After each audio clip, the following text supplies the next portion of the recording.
At K-State, your Doctor of Veterinary Medicine degree is built on 4 years of exceptional teaching, hands-on learning, and a supportive environment, all designed to take you from classroom foundations to confident, real-world practice.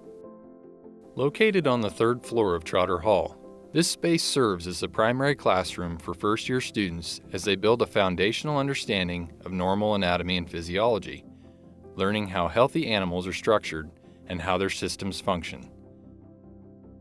The space is thoughtfully designed to support modern learning, featuring multiple monitors and integrated power access to ensure an optimal experience from every seat.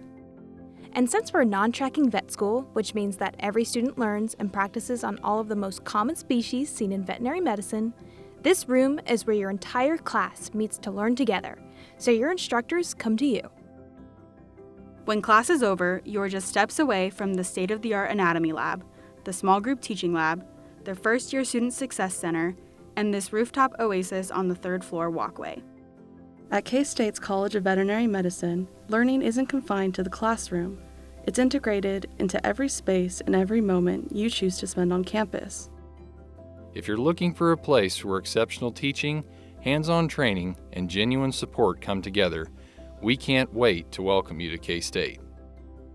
Learn more at vet.k-state.edu/admissions.